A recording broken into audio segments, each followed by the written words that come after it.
Hi, everybody. I'm David Pipe, mortgage agent here in Guelph. I'm here with my co-host Rob Kent, expert realtor, also from Guelph. Today, we want to talk with you a little bit more about whether or not you should buy or rent. So, obviously, in our business, a lot of people talk about how they get to buying their first home or their second home. But the truth is that buying isn't always the right answer. So, let's talk through some of the pros and cons. What you're going to see today is, first of all, we're going to talk about a little bit of the market.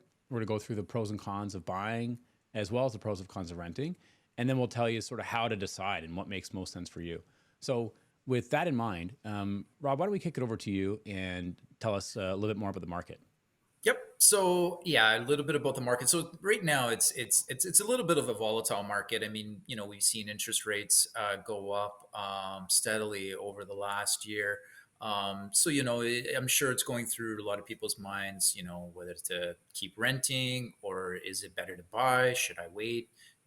What should we do? I mean, the one thing I can tell you is that it's very expensive to rent in Guelph. So Guelph has the eighth highest average rent in Canada, and this is as of December 2022, so just very recent. And for a two-bedroom apartment, the average rent is about 2350, let's say, a month. And for a two-bedroom apartment condo, very similar, the average mortgage payment, let's say with 5% down, would be approximately 2,800. So I mean, there's not that much difference in that aspect. Renting versus buying, when it comes right down to it, it just comes down to your lifestyle and what it is that you're looking for. So David, tell us a little bit about the pros and cons of renting. Yeah, absolutely. So, to start off with renting, obviously, renting is the option people think of first, and there are a lot of advantages and disadvantages to renting. And for some, it's in fact the perfect way to find your home forever, and for others, it's a path to get to something different if that's what they wanted to do. Talking through the pros, first of all, number one is it's the best in flexibility. With renting, you're going to have the chance to be able to come and go as you please. If your job situation or your family situation changes, buying a house isn't right for you because you may face penalties from ending your mortgage early or having to sell. So if you expect that you might need flexibility, renting can be a really advantageous way to do it. Secondly, the commitment's shorter. So, they will tell you and you ask an expert, how long do I have to live in the house after I bought it? Or how long do I have to own a house for it to, go up in value? Especially when you account for the costs, right? The transaction costs of moving, the pain and suffering that you go through when you have to move and all the things you have to spend money on. So renting, you can often get into a much shorter commitment. Your leases started around usually 1 year.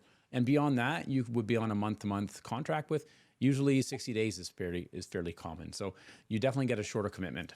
The third thing is maintenance and repair. So if your budget doesn't have room for maintenance or repair costs, or if the idea of replacing a furnace or an air conditioner or a roof or even a refrigerator would be a problem, you really don't have to worry about that when you're renting.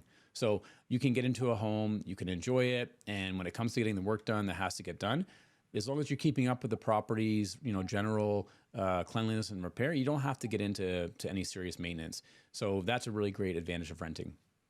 Along with the idea of cost, the upfront costs. So that the biggest one that a lot of homeowners face, or a lot of prospective homeowners, is the down payment. So there's really no upfront cost comparison. If I was going to rent, then all I really need is my deposit, which is usually the last month's rent, as well as my first month's rent when it's ready, and versus a down payment on a house, which as Rob talked about, the down payment can be significant. 5% of the purchase price is the bare minimum.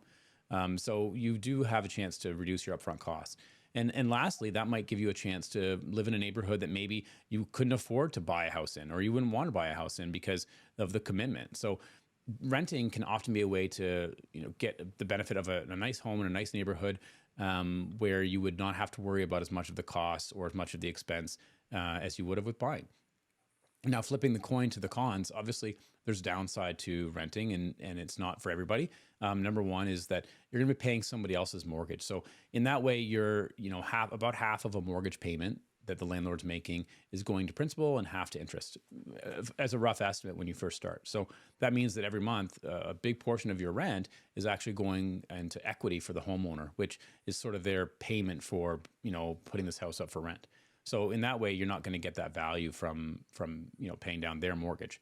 The second thing is that there's a chance that the landlord won't renew your lease, or that eventually they'll want to end your lease when you don't want to move out. So, there are circumstances where, of course, a landlord can't make you move, but there are many circumstances where they can. So, if the landlord wants to use the property for their own family, or if there's some other circumstance that complies with the laws in your area, there's a chance you could be asked to move out. And so, if you love the place and want to stay forever, you're not really guaranteed that that will happen.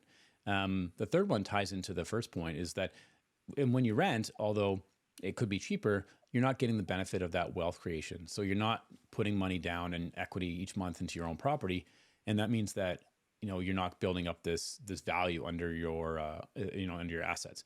It's not a problem. It just means that you'll have to consider other ways to invest, taking that money and purchasing some other sort of investment, or setting money aside in your RSP or some other investment that makes sense for you. And the fourth one is really about, you just might have some rules that you don't like. So you might not be able to paint in some cases, which seems strange, but it's very likely that the landlord's going to have some requirement that you not make major modifications to the property, not make changes. And if you're the kind of person that wants to upgrade and wants to do cool things with your backyard or your basement or whatever, you're not going to have the chance to do that as a guarantee in most rental situations. And then lastly, as far as costs go, while you're not going to have to face the cost of maintenance and repairs, it's pretty much guaranteed that sooner or later all rent will go up, and landlords are entitled to raise the rent on an annual basis, at least in Ontario, set forth by the guidelines. So the rent increases are not massive every year, but they will add up, and it's not gonna stop. So as long as you live there, you're going to keep paying. So you can't pay off your mortgage like you can in a rental and reduce your costs. You have to basically just keep paying as long as you rent. So as far as pros and cons go, it's again not a perfect situation either way, but renting can be a really great option for some people when it makes sense. Rob, what about you? What are the pros and cons of buying? Yeah, so I mean, some of the pros and cons of buying, a pro would be the ability to build equity in, in purchasing your home. I mean, real estate is fairly safe investment, and while you're making your mortgage payments, you're building equity along the way. Whereas, if you're renting, the landlord is building the equity, and not the tenant, right? So I mean, that's a huge pro for buying potential rental income. So again, you're the landlord. You have the ability, whether it's renting out a part of your home, basement or something like that, or even purchasing a rental property and then finding tenants to pay for your mortgage. Again, it's ways of finding the ability to build a generational wealth through real estate, and then the freedom to renovate. So if you're a tenant, you have to get permission to paint inside, or a lot of the things. There's a lot of restrictions on the outside, even if you're in a condo, But for the most part, when you own your home, you're free to renovate if you need, or upgrade. You can upgrade your home, paint, refreshen it up, just make your home. You have the ability to make your home the way you want it. Whereas, there can be some restrictions on that while you're renting.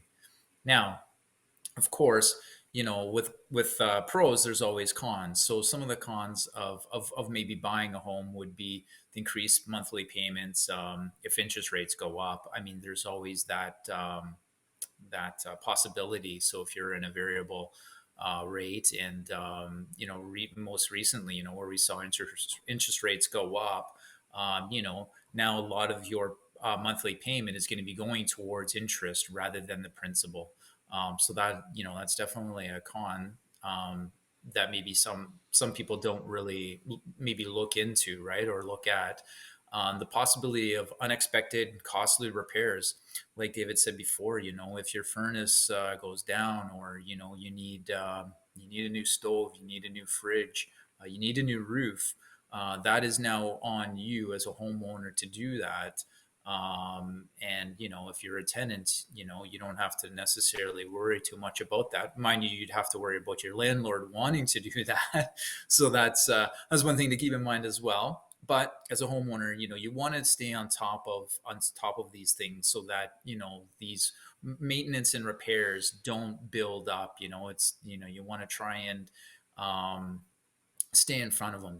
It's like car maintenance. You're going to maintain your car, you're going to change your oil. So it's certain things in the house. Make sure that you're keeping on top of things.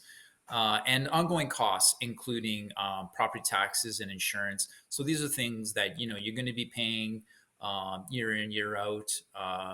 You know Property taxes, most of the time property taxes will only go up. So and insurance. So David, now we've been talking about renting versus buying. So how would they decide like what would they need to do to decide what's going to be best for them? Yeah. So ultimately, there's no perfect answer. So if you expected that you'd get the be all end all answer here, the truth is there's no perfect answer to this question, and it really is situational. And in fact, even throughout your lifetime, it might change what the right answer is for you. So the first thing that you should consider is seek local expertise. Find people in your circles or find people in your community that you can trust with. Understanding some of the how these advantages and disadvantages might apply to you. So, for example, if you're want to understand more about real estate values, talk to your realtor, get referrals from a realtor. If you want to understand more about where the markets are going on rates, then talk to your preferred mortgage broker or find somebody in those industries that you can trust to give you that advice and to give you some insight as well. Once you want to go out and learn more and you want to connect with these people and you're not sure who you could talk to, then asking questions, really, that's what it's about. So ask questions when you meet with a new real estate agent or a mortgage broker or even the lawyer or, even a repair person. There's someone that can be doing work on the house. Ask questions, read reviews, like do your research. Don't just necessarily go with the first person that, you find when you do a Google search. Definitely read more about them and see if they're the right fit for you. And one of the ways to find that out is look for that matching communication. So it seems like it may not be a big deal, but really is. So find somebody that you can connect with, that you feel that you can ask the questions of, and you get the answers that make sense, and someone that is communicating in a way that makes sense for you. So they're responsive. They'll respond to you in a way that fits you. So if you like to talk on the phone, they're fine to talk on the phone. If you want to meet in person, find somebody that communicates with you in a way that helps you to feel good about the process. And ultimately, when it all comes down to it, these, we're talking about, in this case, mortgage brokers like myself and real estate agents like Rob, they should have your best interest in mind. Really make sure that, when you ask questions and you're looking for something, some information, that they're giving the information to you in a way that helps you to make great decisions. So whether it's, which house makes sense for you, which repair should you do first, which mortgage rate or which option, make sure that, you get the real feeling that they have your best interest in mind. And if you're not sure, ask questions, right? Understand how it works, because this is a big commitment and we want to make sure that, you have an opportunity to, ask all those questions. So really that's how you would decide sort of what makes the most sense for you. And, with that in mind, Rob, how about you just give us a sense of where people could go from here? Yeah. So, I mean, here you can contact us. If you have any questions at all or you'd like more information, you can, reach out to us, either give us a call. Our numbers are there, text us, email, whatever, you're comfortable with. We're happy to help give you more information. If you know anybody else who might want to check this information out, feel free to forward this to them. We're going to have some more videos coming up. Check us out and, subscribe,